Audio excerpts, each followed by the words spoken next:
अस्सलामु अलैकुम नाज़रीन। अगर इन्हें मुझे मरना होता तो अब तक मर चुके होते, मगर इन्हें मेरी ज़बरदस्त सरगर्मियों और हैबतनाक कमांडो एक्शन से मालूम हो चुका था कि मैं कोई मामूली कमांडो नहीं हूँ, बल्कि वो तो मुझे पाकिस्तानी जासूस और पाकिस्तानी कमांडो समझ रहे थे और हर हालत में मेरे साथियों के बारे में मुझसे मालूमात हासिल करना चाहते थे। दरिया के पार जाते ही मेरी आंखों पर स्याह पट्टी बांध दी गई। अब मुझे कुछ नज़र नहीं आ रहा था। पुलिस की गाड़ी काफ़ी देर तक चलती रही, सीधी सड़क पर से भी गुजरी और सड़कों के मोड़ भी काटे। ट्रैफिक की आवाज़ों से मैंने अंदाज़ा लगा लिया था कि हम किसी शहर में आ गए हैं। यह शहर बुरहानपुर ही हो सकता था, क्योंकि यही एक शहर इस जंगल के करीब था। गाड़ी एक जगह घूमी और फिर रुक गई। मेरी आंखों पर पट्टी बंधी थी। आवाज़ों से मैंने अंदाज़ा लगाया कि किसी दफ्तर का अहाता है। मुझे गाड़ी से उतार कर चलाते हुए कमरे में ले जाकर बिठा दिया गया। यहाँ मेरी पट्टी खोल दी गई। दो पुलिस अफसर मेरे सामने बैठ गए। मेरी हथकड़ी खोल दी गई। अब मुझसे पूछगछ शुरू हो गई। उनकी गुफ्तगू से मुझे मालूम हो गया था कि मेरे बारे में सब कुछ जानते हैं और इन्हें यह भी मालूम है कि मैं पीछे एक पुलिस इंस्पेक्टर को कत्ल करके फरार हुआ था। सवाल वही थे कि मैं अपने साथियों को बताऊं कि वो भारत में कहां कहां रिपोर्ट हैं, उनके खुफिया अड्डे कहां कहां पर हैं। मैंने चुप साध लिया। वहां से मुझे दूसरे कमरे में ले जाया गया। यहाँ मुझ पर टॉर्चर शुरू हो गया। मैं ज़्यादा तफसील में नहीं जाऊंगा। अब तक आप भी जान गए होंगे कि भारत में जब कोई कमांडो या हुर्रियत पसंद मुजाहिद पकड़ा जाता है तो उसको किस किस तरह की अजीतें दी जाती हैं। अक्सर मुजाहिद अजीतों की वजह से शहीद हो जाते हैं, मगर कुछ बताते नहीं। मैं बहुत सख्त जान था और मुझे भी बर्दाश्त करने की तरबियत मिली हुई थी। मैं हर किस्म का टॉर्चर बर्दाश्त करता रहा और ज़बान ना खोली। वो बुरहानपुर शहर ही था। वहाँ से मुझे पुलिस की कैदियों वाली बंद गाड़ी में ले जाकर मेरी आंखों पर पट्टी बांधकर दूसरे शहर ले जाया गया। बाद में इल्म हुआ कि यह शुमाल की जानिब नरसिंहपुर शहर था। यहाँ खुफिया पुलिस का एक बदनाम ज़माना टॉर्चर सेल था। मुझे उस सेल में 3 दिन तक तरह तरह की वहशाना अज़ीतें दी गईं। मुझे नींद बेहोशी के इंजेक्शन भी लगाए गया, लेकिन मैंने अपने साथी हुर्रियत पसंदों और भारत के मुख्तलिफ शहरों में वतन की आज़ादी के लिए ज़ेर ज़मीन काम करने वाले कश्मीरी मुजाहिदों के बारे में एक लफ्ज़ भी न बताया। अगर आप भारत का नक्शा देखें तो आपको वहाँ के सूबा मध्य प्रदेश के शुमाल मशरक़ में नरसिंहपुर लिखा हुआ नजर आएगा। यह शहर भारत के वस्ती इलाके में वाक़ है। उसके थोड़ा ऊपर की तरफ जबलपुर का शहर है। यह तफसील मैं आपको इसलिए बता रहा हूँ ताकि आपको पता चल जाए कि मैं भारत के किस हिस्से में था, जहाँ से मुझे वापस मकबूजा कश्मीर जाना था। पुलिस ने इंटरोगेशन के दौरान मुझसे मेरी नकदी और जहरीली बॉल पॉइंट पेंसिल भी छीन ली थी। अब मैं बिल्कुल निहत्था हो गया था। वाशाना जिस्मानी अजीतें देकर मेरी जिस्मानी हालत बहुत कमज़ोर हो गई थी। जब पुलिस को यकीन हो गया कि मैं मर जाऊंगा मगर उन्हें अपने हुर्रियत पसंद साथियों के बारे में कुछ नहीं बताऊंगा, तो मुझे एक छोटी सी कोठड़ी में बंद कर दिया गया। ये बिल्कुल फांसी की कोठड़ी की तरह थी। ना कोई रोशनदान था, ना अंदर रोशनी थी। लोहे की सलाखों वाला दरवाज़ा था जहाँ एक मुसल्ला सिपाही पहरा दे रहा था। 3 दिन मैं उस फांसी की कोठड़ी में कैद पड़ा रहा। इस दौरान मुझे बिल्कुल टॉर्चर ना किया गया। मैं समझ गया कि खुफिया पुलिस और मिलिट्री इंटेलिजेंस के दरमियान मेरे बारे में किसी आखिरी फैसले के सिलसिले में गुफ्तगू शनीद हो रही है। आखिर उन्होंने मेरे बारे में फ़ैसला कर लिया। चौथे दिन पुलिस कमिश्नर 2-3 पुलिस अफसरों के साथ मेरी कोठड़ी में आया। उसके हाथ में एक फाइल थी। टाट पर सर झुकाए बैठा था। मुझ पर सख्त ने कहा तारी थी। पुलिस कमिश्नर ने अपना तारुफ करवाया और कहा मैं इस इलाके का पुलिस कमिश्नर हूँ। पुलिस और मिलिट्री इंटेलिजेंस ने तुम्हारे बारे में जो फैसला किया है, मैं उस फैसले से तुम्हें आगाह करने आया हूँ। लेकिन फैसला होने से पहले मैं तुम्हें एक बार फिर कहूँगा कि अगर तुम अपने साथी कमांडोज के खुफिया ठिकानों के बारे में हमें सही बता दो कि वो कहाँ हैं, इंडिया के किस किस शहर में काम कर रहे हैं, तो मैं तुम्हें यकीन दिलाता हूँ कि तुम जहाँ कहोगे मैं खुद पुलिस की हिफाजत में तुम्हें वहाँ पहुँचा दूँगा, और ये भी यकीन दिलाता हूँ कि तुम्हारा नाम किसी पर ज़ाहिर नहीं किया जाएगा। इतना कहकर पुलिस कमिश्नर, जो नौजवान सा आदमी था और इसी इलाके का रहने वाला था, चुप हो गया और मेरी तरफ देखने लगा। मेरा दिल जवाब देने को नहीं चाहता था। वाकई मुझ पर सख्त कमज़ोरी तारी थी, मगर उसे जवाब देना ज़रूरी था। मैंने अपने खुश्क होंठों पर ज़बान फेरते हुए कहा, मैं अपने किसी एक साथी का नाम और खुफिया ठिकाना आपको नहीं बताऊंगा। आप मेरे साथ जो सलूक करें। पुलिस कमिश्नर ने एक बार फिर मुझसे पहले वाला सवाल किया। मैंने इनकार कर दिया। तब उसने फाइल खोली और सिर्फ इतना लिखा हुआ पढ़ा, तुम्हें मौत की सज़ा दी जाती है। फाइल बंद की और अपने साथी पुलिस अफसरों के साथ कोठरी से निकल गया। उसी दिन मुझे हथकड़ी लगा दी गई। पहले मैं यही समझा कि यह भी एक ड्रामा किया जा रहा है और इसका मकसद महज यही है कि मैं मौत के डर से हथियार डाल दूँ। लेकिन जब काफ़ी देर तक मेरी कोठरी में न आया और इसके बाद 3 पुलिस के सिपाही आकर मुझे हथकड़ी समेत बाहर ले गया, तो मैं समझ गया कि मामला गड़बड़ है। मेरी आंखों पर पट्टी भी नहीं बांधी गई थी। रात का वक्त था। यह मालूम नहीं था कि रात कितनी गुजर चुकी है। मुझे कैदियों वाली गाड़ी में 4 सिपाहियों के दरमियान बिठा दिया गया। हथकड़ी मेरे हाथ पीछे बांध करके लगाई गई थी। पुलिस की मुसल्ला गार्ड मेरे इर्द गिर्द बैठी थी। मैं पूरी तरह से हिलजुल भी नहीं सकता था। गाड़ी किसी तरफ रवाना हो गई। कैदियों वाली गाड़ी चारों तरफ से बंद थी। छत के पास 2-4 सलाखें लगी थीं, जिनमें से शहर की रोशनी की एक झलक नजर आती थी। सड़कों पर ट्रैफिक न होने के बराबर थी, जिससे अंदाज़ा होता था कि रात काफ़ी गुजर चुकी है। कभी मुझे ख्याल आता कि यह मुझे किसी दूसरे शहर के टॉर्चर सेल में मुझ पर वहशाना अजियत का कोई नया तरीका आजमाने के लिए ले जा रहे हैं। कभी ख्याल आता कि यह मुझे मरने के लिए ले जा रहे हैं और जंगल में किसी जगह मुझे शूट करके मेरी लाश किसी गड्ढे में दबा देंगे या जंगली दरिंदों के खाने के लिए वहीं छोड़ देंगे। गाड़ी शहर से बाहर निकल गई थी। शहर की इमारतों और सड़क के किनारे की रोशनी की जो झलक कभी कभी नजर आ जाती थी, अब गायब हो गई थी। गाड़ी नाहमवार रास्ते पर चल रही थी। जब गाड़ी को सफ़र करते घंटा सवा घंटा गुजर गया, तो मुझे यकीन हो गया कि ये लोग मज़ीद इंटरोगेशन और मुझ पर टॉर्चर का कोई जदीद तरीका आजमाने के लिए मुझे किसी दूसरे शहर ले जा रहे हैं। क्योंकि अगर मुझे मरना होता तो रास्ते में किसी भी जगह मुझे गोली मार सकते थे। मुझे ज़िंदगी की थोड़ी सी उम्मीद हो गई और मैं फ़रार के तरीक़ों पर गौर करने लगा। पुलिस की मुसल्ला गार्ड ने वैगन के अंदर मुझे इस तरह से घेराव में ले रखा था कि वहाँ फ़रार की कोशिश नामुमकिन थी। मैंने यही फैसला किया कि दूसरे शहर के टॉर्चर सेल पहुँचने के बाद फ़रार होने की कोशिश करूँगा। गाड़ी की स्पीड हल्की होने लगी। फिर एक जगह गाड़ी रुक गई। मुझे नीचे उतारा गया। मैंने देखा आसमान पर बादल गायब हो चुके थे। एक तरफ से चांद निकल आया है और उसकी रोशनी चारों तरफ फैली हुई है। यह जंगल का इलाका था। इर्द गिर्द बहुत दरख्त थे। पुलिस की और कोई गाड़ी साथ नहीं आई थी। पुलिस की नफरी 7-8 सिपाहियों की थी। सारे मुसल्ला थे और सबके पास राइफलें थीं। मैं समझ गया कि मेरा आखिरी वक्त आन पहुंचा है। मैंने दिल में अल्लाह रब्बुल इज़्ज़त से अपने गुनाहों की माफ़िया मांगनी शुरू कर दी। एक लम्हे के लिए यह भी ख्याल आया कि शायद माजी के ज़माने से शोषण मेरी मदद को वहां पहुंच जाए, लेकिन ऐसी उम्मीद बहुत कम थी। सिपाही मुझे खींचते हुए एक तरफ को चल पड़े। 2 सिपाहियों ने मुझे पकड़ रखा था। 2 सिपाही राइफलें उठाए आगे आगे चल रहे थे। 4 सिपाही राइफलें ताने मेरे पीछे पीछे आ रहे थे। मेरा ख्याल था ये लोग अभी किसी दरख्त के साथ बांधकर मुझे शूट कर देंगे। शायद वो किसी खुली जगह की तलाश में थे। चांदनी इतनी ज़्यादा थी कि एक एक दरख्त साफ साफ नज़र आ रहा था। शायद ये चांद की 14वीं या 15वीं तारीख थी। चलते चलते आगे एक ऊंची जगह आ गई। ऐसे लगता था जैसे बंद बंधा हुआ है। मुझे खींचते हुए बंद के ऊपर चढ़ाया गया तो मैंने देखा कि वो रेलवे लाइन थी। मैं अभी संभल ही रहा था कि मेरे पीछे जो सिपाही थे, उन्होंने मुझे धक्का देकर रेल की पटड़ी पर गिरा दिया और मेरी दोनों टांगों के गिर्द रस्सी लिपेट कर बांध दिया। सारी बात मेरी समझ में आ गई थी। मैंने अपने जिस्म की बची कुची ताकत को जमा किया और ज़ोर से उछलकर सामने वाले सिपाही को टक्कर मारी।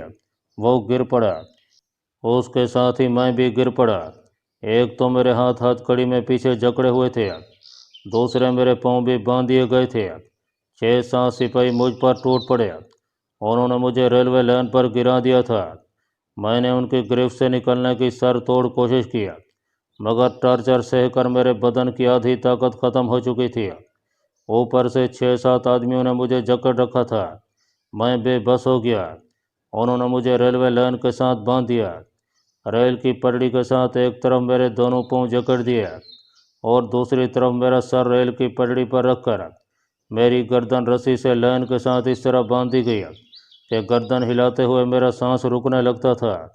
مجھے ریلوے لائن کے ساتھ باندھ کر سپاہی ریل کی پٹڑی سے نیچے اتر گیا۔ میرا سر ریلوے لائن پر تھا اور میں انہیں دیکھ رہا تھا۔ چاندنی میں وہ مجھے درختوں میں اس جگہ واپس جاتے نظر آیا جہاں پولیس کی گاڑی کھڑی تھی۔ اس کے بعد وہ میری نظروں سے اوجھل ہو گیا اور چاروں طرف خاموشی چھا گئی۔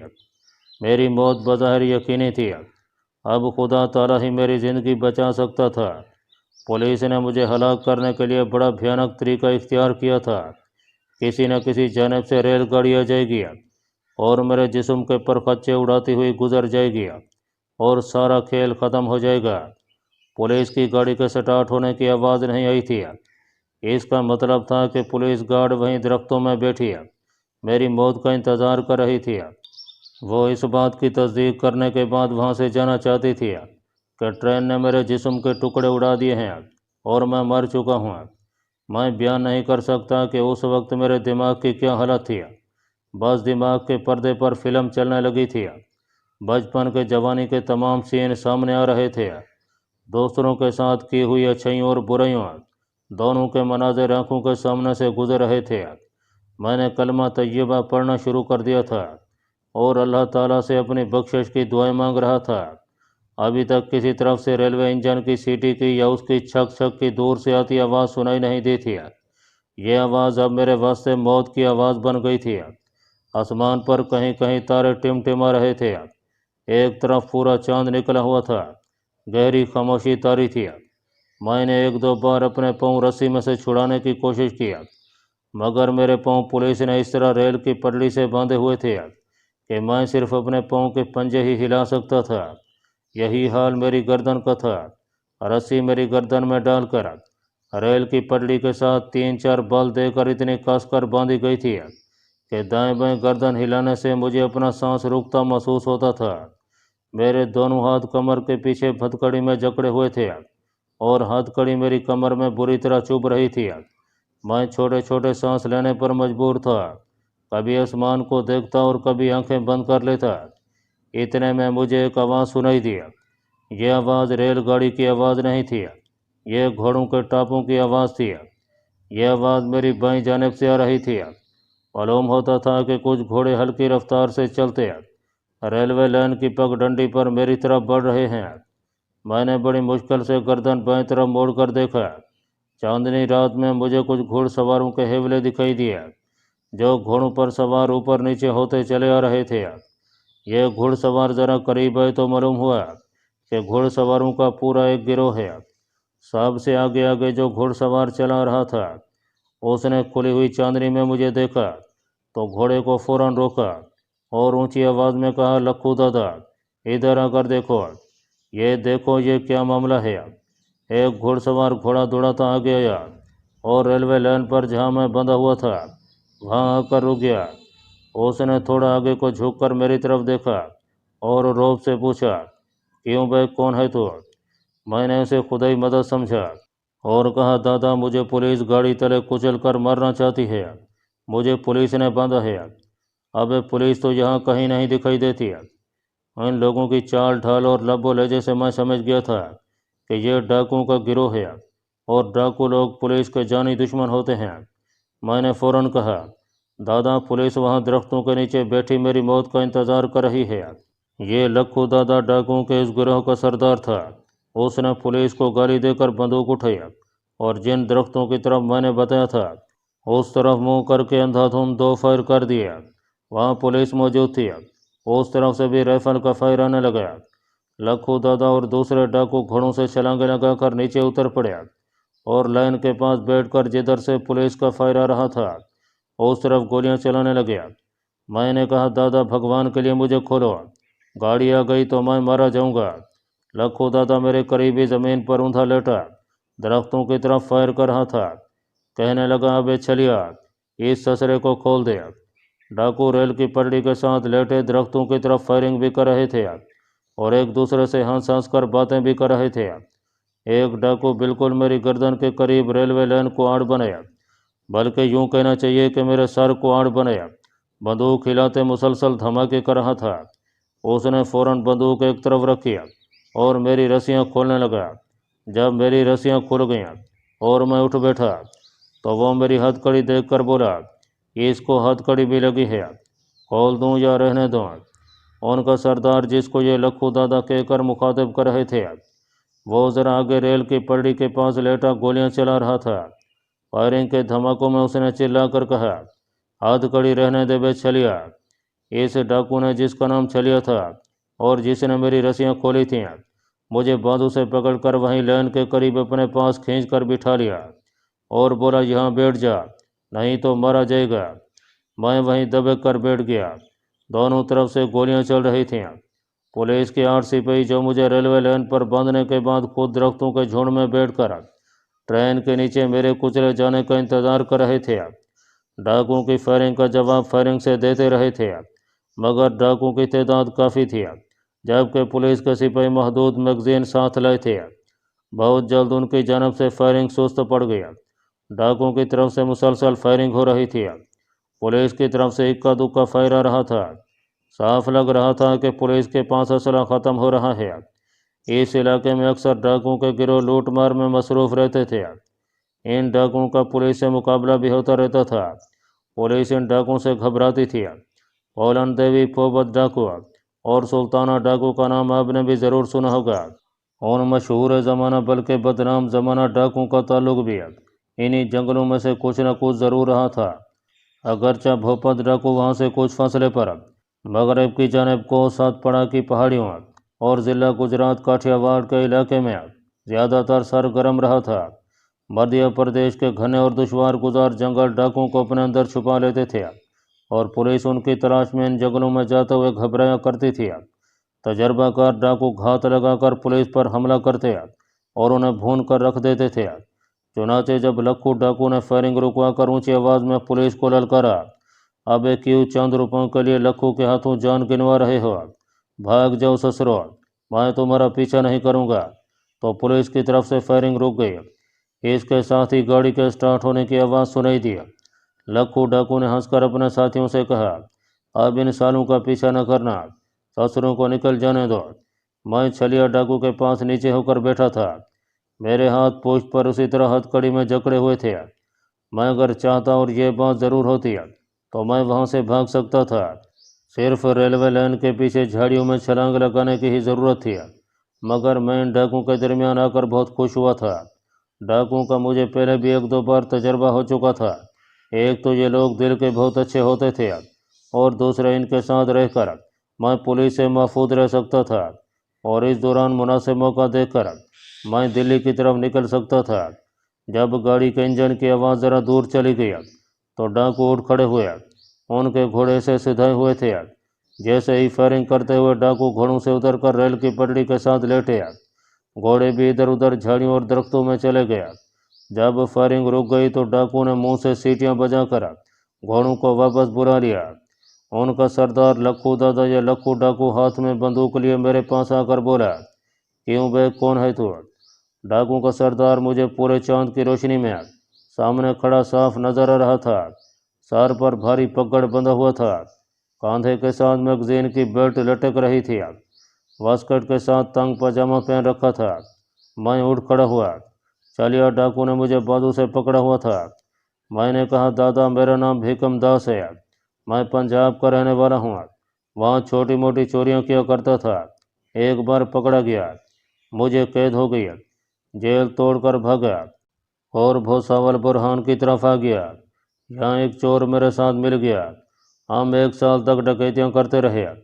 3 دن پہلے ہم نے شہر کے ایک بینک میں ڈاکہ ڈالا تو پولیس آ گئی، ہم نے مقابلہ کیا، मगर हमारा असलहा ख़त्म हो गया। मेरा साथी भाग गया, मैं पकड़ा गया। पुलिस ने मुझे बड़ा मारा। मैंने पुलिस इंस्पेक्टर को गाली दिया तो उसने मुझे ठुड्डों से मार मार कर मेरा बुरा हाल कर दिया। लखू डाका ने कहका लगा कर कहा, अरे तूने पुलिस इंस्पेक्टर को गाली दी थी? मैंने कहा, हाँ दादा। क्या पंजाबी में गाली दी थी? मैंने कहा, हाँ दादा। वो बड़ा खुश हुआ। बोला, अरे भीकम दास है, हमें वो गाली पंजाबी में सुनाओ। पंजाबी की गालियाँ हमें बहुत अच्छी लगती हैं। बोला, कौन सी गाली दी थी? पुलिस इंस्पेक्टर को। मैंने पुलिस इंस्पेक्टर का फर्जी नाम लेकर उसे पंजाबी के एक बड़ी आला दर्जे की गाली दिया। लक्कू डाकू के साथी डाकू कह के लगाकर हंसने लगे। अरे फिर क्या हुआ रे? मैंने कहा। पुलिस इंस्पेक्टर ने गाली सुनकर हुक्म दिया कि इसे ले जाओ और रेलवे लाइन के साथ बांधकर इसके जिस्म के टुकड़े उड़ा दो। जब तक गाड़ी से कुचल कर गुजर न जाए वहाँ से मत हिलना। बस ज़्यादा पुलिस मुझे पकड़ कर यहाँ ले आई। उन्होंने मुझे हथकड़ी लगा रखी थी, फिर यहाँ रेल की पटड़ी के साथ बांध दिया और खुद दरख्तों के नीचे मेरी मौत का तमाशा देखने के लिए बैठ गया। दादा, भगवान की कृपा हुई कि तुम आ गया, नहीं तो आज मेरी मौत आ गई थी। लक्कू डाकू ने छलिया डाकू को हुक्म दिया, अबे छलिया रे, चाबी लगाकर भीकम की हथकड़ी खोल दिया। आज से ये हमारे साथ रहेगा। इन लोगों के पास पुलिस की हथकड़ी की चाबियों का मौजूद होना कोई उछंबे की बात नहीं थी। इस किस्म की चाबियों की इन डाकुओं को किसी भी वक्त ज़रूरत पड़ सकती थी। छलिया ने अपनी वास्कट की जेब में से एक चाबी निकाल कर लगाई और मेरी हथकड़ी खोल कर फेंक दिया। लक्कू डाकू ने बंदूक वाला हाथ ऊपर उठाते हुए अपने डाकू साथियों से कहा, चलो अब अपने काम पर चलते हैं। फिर उसने मेरी तरफ देखकर कहा, चल भीकम दास, तो भी छलिया के साथ घोड़ी पर बैठ जा। छलिया ने मुझे अपनी घोड़ी के पीछे अपने साथ बिठा लिया और ये सारे डाकू, जिनकी तादाद 10-12 से कम नहीं होगी, रेल की पटड़ी के साथ घोड़े दौड़ाते एक तरफ चल पड़े। इतने में पीछे से रेल गाड़ी की आवाज़ सुनाई दी। गाड़ी के इंजन ने सीटी दी तो डाकू रेल की पटड़ी से उतरकर नीचे झाड़ियों में घोड़े दौड़ाने लगे। मैं छलिया डाकू के पीछे घोड़ी पर बैठा था। मैंने गर्दन मोड़कर पीछे देखा। ट्रेन के इंजन की रोशनी करीब आ रही थी। थोड़ी ही देर में रेलगाड़ी शोर मचाती ज़मीन को हिलाती हुई आगे को गुजर गई। मेरे जिस्म में सनसनी सी दौड़ गई। यह वही रेलगाड़ी थी कि डाकू ना आते तो इसने मेरे जिस्म के पर खच्चे उड़ा दिए होते। अल्लाह रब्बुल इज़्ज़त की शान है कि जिसको अल्लाह मियाँ ने बचाना होता है उसको बचाने के 100 वसीले पैदा कर देता है। मुझे तो बुरहानपुर की पुलिस ने रेल के नीचे कुचलने का पूरा इंतज़ाम कर रखा था।